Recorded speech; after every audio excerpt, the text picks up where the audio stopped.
हाँ बच्चों, सभी लोगों से मेरा नमस्कार। मैं मोतीलाल अहरवार, सहायक शिक्षक नेहरू कॉलेज पनवाड़ी। आज भौतिक विज्ञान के अंतर्गत अध्याय 10 में अगला वीडियो लेकर के आपके बीच उपस्थित हूँ। आप ध्यान से उसे समझेंगे। जैसा कि अध्याय 10 भौतिक विज्ञान का पाठ चल रहा, इसके अंतर्गत प्रकाश का चैप्टर चल रहा। मैंने पिछली बार वीडियो में आपको गोली दर्पण के बारे में बताया था और उसमें दर्पण के प्रकार, उनके गोली दर्पण से संबंधित परिभाषाएं आदि बताई थी। अब देखिए, इसके बाद आता है इसमें आपका प्रतिबिंब। प्रतिबिंब क्या कहलाता है? प्रतिबिंब मतलब इमेज। प्रतिबिंब का मतलब इमेज। इमेज से तात्पर्य आपका आकृति। कैसे? जैसे कि हम आप अनुभव करते हैं, जब हम आप चलते हैं तो परछाई आपकी बनती है, देखा होगा आपने, वो आपकी इमेज बन रही है। पेड़ है, सूर्य का प्रकाश पड़ता है तो उसकी परछाई दिखाई देती है। तो इस प्रकार से प्रतिबिंब का तात्पर्य क्या है कि प्रतिबिंब का तात्पर्य हमारा कि वस्तु के किसी बिंदु से चलने वाली प्रकाश की किरणें, वस्तु से चलने वाली किसी बिंदु से प्रकाश की किरणें परावर्तन तथा अपवर्तन के पश्चात, परावर्तन तथा अपवर्तन के पश्चात जिस बिंदु पर मिलती हैं, जिस बिंदु पर मिलती हैं या मिलती हुई प्रतीत होती हैं, तो उस बिंदु पर पहले बिंदु का प्रतिबिंब बनता है। उसे हम प्रतिबिंब कहते हैं। इस प्रकार से, अर्थात इस प्रकार से भी कहते हैं, कह सकते हैं, जब किसी वस्तु को दर्पण के सामने रखा जाता है, जब किसी वस्तु को दर्पण के सामने रखा जाता है तो उस दर्पण में वस्तु की आकृति बन जाती है। तो उस दर्पण में वस्तु की आकृति बन जाती है, उस आकृति को ही हम प्रतिबिंब कहते हैं। देखा होगा आपने, समतल दर्पण तो आप चेहरा से घर पर सब लोग देखते हैं, जो चेहरा जिससे देखते हैं वो आपका समतल दर्पण है। उस समतल दर्पण में आपकी आकृति बन जाती है, वही आपका प्रतिबिंब है। और इस प्रकार दर्पण भी आपकी अवतल दर्पण, उत्तल दर्पण है, उनमें आपकी भिन्न भिन्न स्थितियों में जब हम बताएंगे, आपको वस्तु रखी जाएंगी तो उनकी आकृतियां भी भिन्न भिन्न बनती हैं। तो देखिए, जैसे मैंने प्रतिबिंब की परिभाषा बताई आपको, तो प्रतिबिंब में है आपका वस्तु के किसी बिंदु से, वस्तु के किसी बिंदु से चलने वाली किरणें परावर्तन तथा अपवर्तन, परावर्तन तथा अपवर्तन, परावर्तन तथा अपवर्तन के पश्चात जिस बिंदु पर मिलती हैं या मिलती हुई प्रतीत होती है, उसे पहले बिंदु का दूसरे बिंदु पर प्रतिबिंब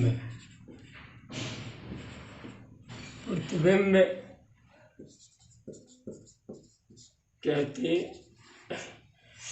वस्तु के किसी बिंदु से चलने वाली किरणें, चलने वाली प्रकाश किरण कर सकते हैं आप, प्रकाश किरणें परावर्तन तथा अपवर्तन के पश्चात जिस बिंदु पर मिलती है या मिलती हुई प्रतीत होती हैं उस बिंदु को प्रथम बिंदु का प्रतिबिंब कहते हैं। अतः जब किसी वस्तु को दर्पण के सामने रखा जाता है, अतः जब किसी वस्तु को दर्पण के सामने रखा जाता है तो उस वस्तु की आकृति बन जाती है, जिसे वस्तु का प्रतिबिंब कहते हैं। कोई वस्तु रखी दर्पण के सामने, जैसे आप अपना चेहरा देखते हैं, या कोई वस्तु रखी है और समतल दर्पण है सामने, तो वस्तु रखी है तो उसके सामने जो आकृति उसमें बन जाए उसे ही हम प्रतिबिंब कहते हैं। अब ये प्रतिबिंब की परिभाषा हुई। अब प्रतिबिंब आपका प्रतिबिंब का प्रकार है, तो प्रतिबिंब दो प्रकार का होता है। एक होता है वास्तविक प्रतिबिंब और दूसरा होता है आभासी प्रतिबिंब। देखिए, वास्तविक प्रतिबिंब कब बनता है और आभासी प्रतिबिंब कब बनता है। प्रतिबिंब दो प्रकार के होते हैं। नंबर एक वास्तविक प्रतिबिंब और नंबर दो आभासी प्रतिबिंब। आभासी प्रतिबिंब, तो देखिए पहला आपका वास्तविक प्रतिबिंब क्या कहलाता है। वास्तविक प्रतिबिंब, रियल इमेज। वास्तविक प्रतिबिंब से आपका तात्पर्य है जब किसी वस्तु से चलने वाली प्रकाश की किरणें परावर्तन के पश्चात वास्तव में दूसरे बिंदु पर मिलती हैं, तो उसे हम वास्तविक प्रतिबिंब कहते हैं। जब किसी वस्तु से चलने वाली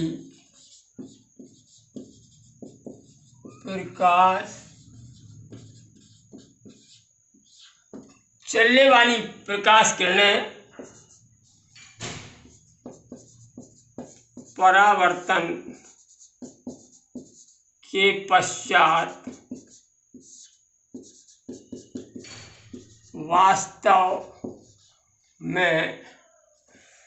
परावर्तन के पश्चात वास्तव में मिलती हैं,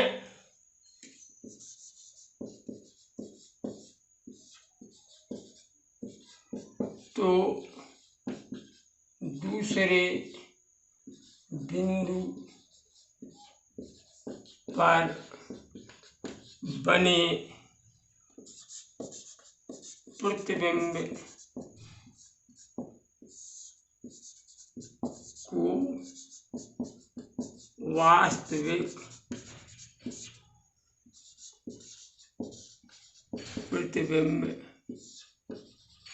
कहते हैं। वास्तव में मिले उस समय होगा आपका वास्तविक प्रतिबिंब। अब दूसरा है आपका आभासी प्रतिबिंब।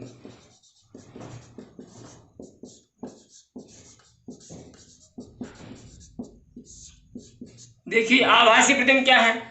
जब किसी वस्तु से चलने वाली प्रकाश की किरणें परावर्तन के पश्चात वास्तव में नहीं मिलती हैं, ये किरणें वास्तव में नहीं मिलती हैं, तो दूसरी बिंदु पर बने प्रतिबिंब को आभासी प्रतिबिंब कहते हैं। एक चीज और इसमें बता दूं मैं, एक और रह गई इसमें वाचक पद्धति में, यानी इस प्रतिबिंब को पर्दे पर प्राप्त किया जा सकता है। इसे पर्दे पर प्राप्त कर सकते हैं, पर्दे पर प्राप्त कर सकते हैं। दूसरा आपका आभासी प्रतिबिंब, जब किसी वस्तु से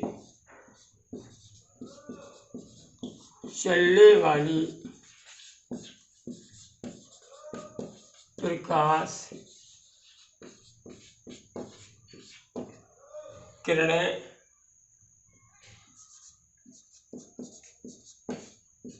परावर्तन के पश्चात वास्तव में नहीं मिलती हैं, ये किरणें वास्तव में नहीं मिलती हैं, तो वास्तव में नहीं मिलती हैं, बल्कि दूसरे बिंदु से आती हुई प्रतीत होती है। आभासी प्रतिबिंब कहलाता है। तो ये यानी उन्होंने बताया आपको, तो आवाज में जब किसी वस्तु से चलने वाली प्रकाश की किरणें परावर्तन के पश्चात वास्तव में नहीं मिलती हैं, बल्कि दूसरे बिंदु से आती हुई प्रतीत होती है, तो उसे हम आभासी प्रतिबिंब कहते हैं। अब इस वास्तविक प्रतिबिंब को तो पर्दे पर प्राप्त किया सकता है, लेकिन आभासी प्रतिबिंब को पर्दे पर प्राप्त नहीं किया जा सकता है। इसे पर्दे पर प्राप्त नहीं किया जा सकता है। इसे हम पर्दे पर प्राप्त नहीं कर सकते हैं, लेकिन इसका फोटो लिया जा सकता है, लेकिन इसका फोटो लिया जा सकता है। फोटो ले सकते हैं। देखा होगा चाहे छोटा आदमी हो उसकी बड़ी फोटो बना लो, उसका बड़ा हो तो उसकी छोटी फोटो, यानी इसे इसकी फोटो ले सकते हैं, लेकिन इसे पर्दे प्राप्त नहीं कर सकते। तो इस प्रकार से आपकी ये प्रतिबिंब हो गया। अब आपका आता है, देखिए मैंने आपको प्रतिबिंब बता दिया, प्रतिबिंब के प्रकार बता दिए। प्रतिबिंब दो प्रकार का होता है, वास्तविक और आभासी। अब इसके लिए गोली दर्पण से प्रतिबिंब बनने के नियम है। जरा गोली दर्पण से प्रतिबिंब बनने के नियम। गोली दर्पण से प्रतिबिंब बनने के 3 नियम हैं। 3 नियम, यानी गोली दर्पण से प्रतिबिंब बनने के 3 नियम हैं। देखिए, एक तो यह आपका प्रथम नियम।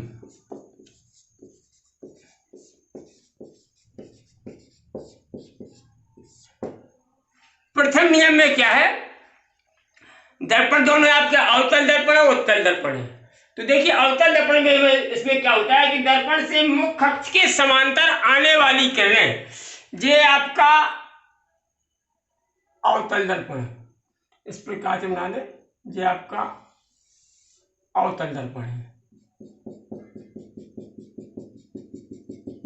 ये आपका पता है, ये तो आपका ध्रुव था, इधर ये फोकस था और इधर ये वक्रता केंद्र सी था और ये मिलाने वाली रेखा ये आपकी मुख्य अक्ष थी। तो इसमें बताया था मैंने आपको कि दर्पण के मुख्य अक्ष के समांतर, देखिए कैसे दर्पण के मुख्य अक्ष के समांतर किरण आएगी। जी आइए, समांतर किरण है, दर्पण के मुख्य अक्ष के समांतर आने वाली किरण परावर्तन के पश्चात, परावर्तन होगा, परावर्तन के पश्चात मुख्य फोकस से होकर के परावर्तित होती है। ये आइए, ये आपतित किरण है और इससे परावर्तन होगा और परावर्तन होने के बाद हमेशा कहां से जाएगी? फोकस से जाएगी, फोकस से जाती है। तो देखिए इस प्रकार से आपके इसमें बताया दर्पण के मुख्य अक्ष के, दर्पण के मुख्य अक्ष के समांतर, मुख्य अक्ष के समांतर जाने वाली किरण परावर्तन के पश्चात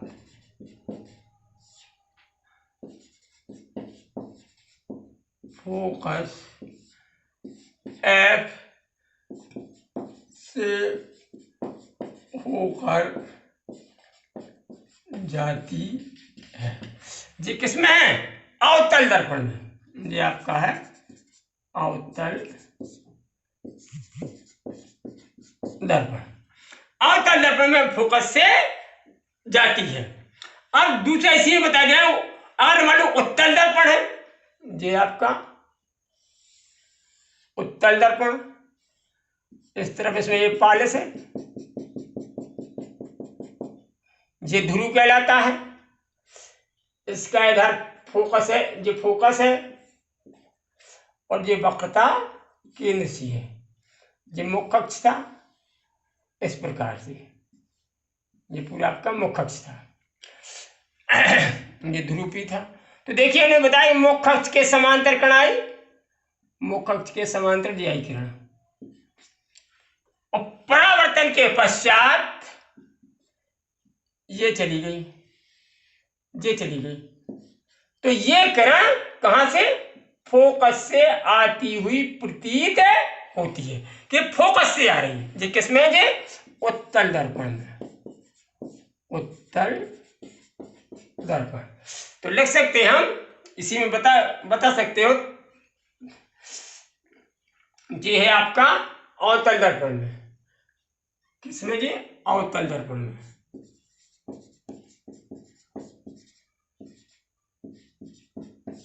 अवतल दर्पण में ये है, और उत्तल दर्पण में, उत्तल दर्पण में फोकस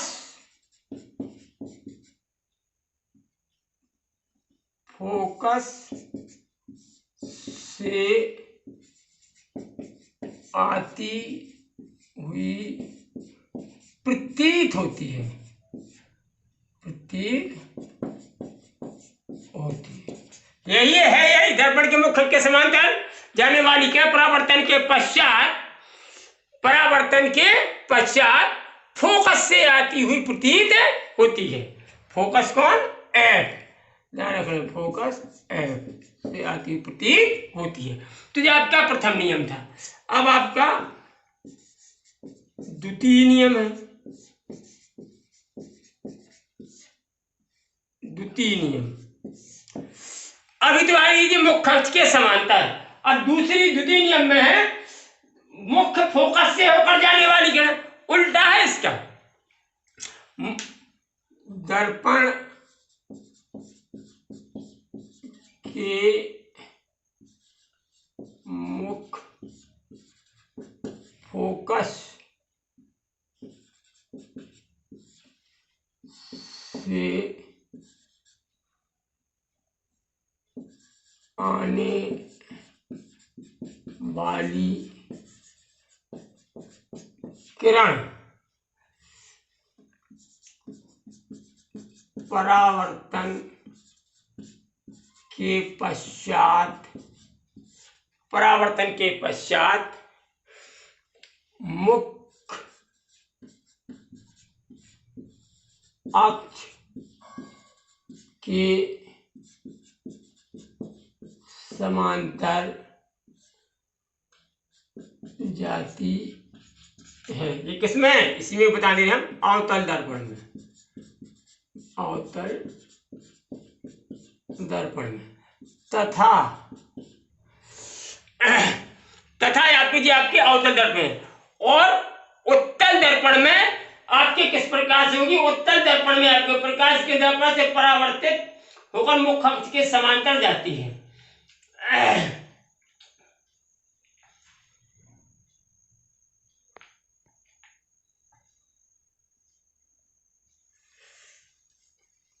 तथा उत्तल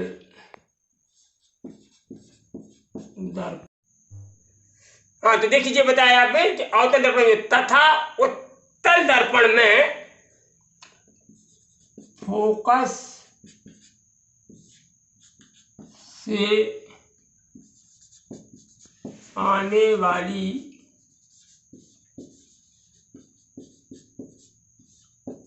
किरण मुख्य अक्ष के समांतर जाती है। ध्यान रखिए इसमें, इस प्रकार से चित्र देखिए, आपको ऊपर बना दे रहा हूं मैं चित्र इसका जो होगा। देखिए ये था आपका अवतल दर्पण,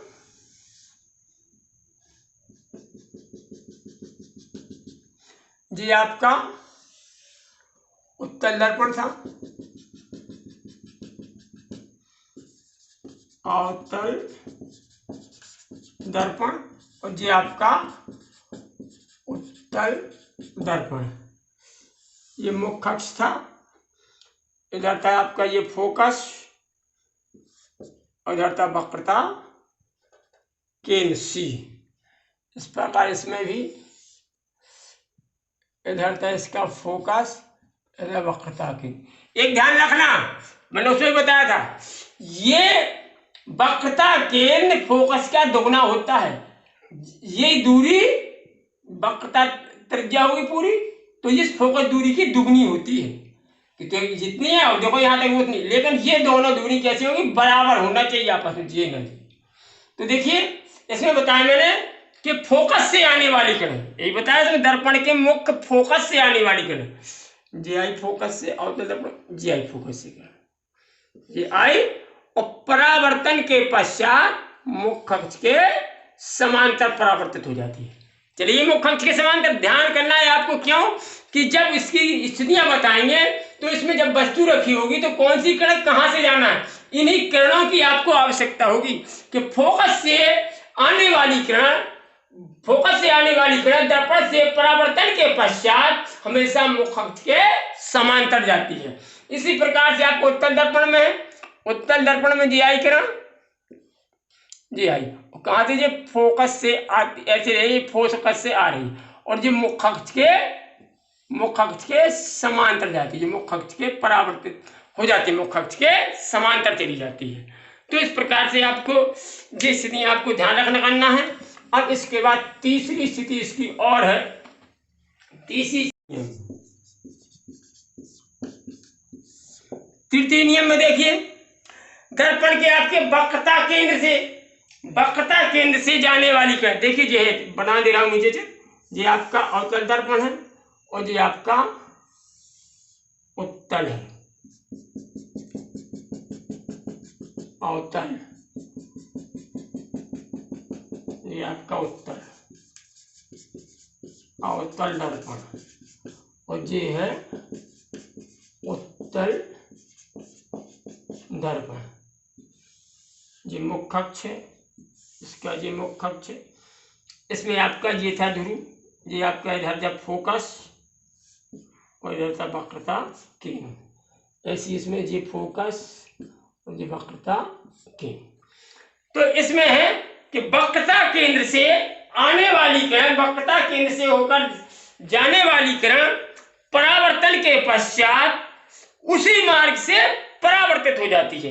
देखिए ये वक्रता केंद्र से जे आई किरण, जे आई, तो जिस मार्ग से जे आई उसी मार्ग से पुनः वापस हो जाती है। जी चलिए, वक्रता केंद्र से जाने वाली किरण परावर्तन के पश्चात उसी मार्ग से वापस हो जाती है। इस प्रकार से आपकी इसी में भी है कि देखिए जी है, यह वक्रता केंद्र, तो वक्रता केंद्र से जे आ रही जी, तो इसी मार्ग से जे वापस हो जाएगी उत्तल दर्पण में। इस प्रकार दर्शाएंगे और ये आपका उत्तल दर्पण इस प्रकार में। तो इसमें बता देंगे हम, जब प्रकाश जो है दर्पण के वक्रता केंद्र से, दर्पण के वक्रता केंद्र से जाने वाली किरण परावर्तन के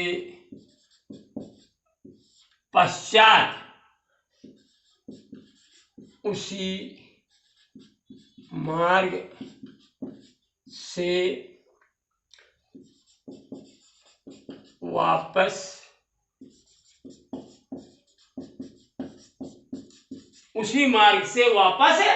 हो जाती है, उसी मार्ग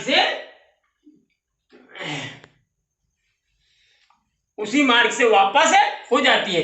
चाहे हम इसमें अवतल दर्पण में देखें और चाहे उत्तल दर्पण में देखें, तो उसी मार्ग से वापस हो जाती है।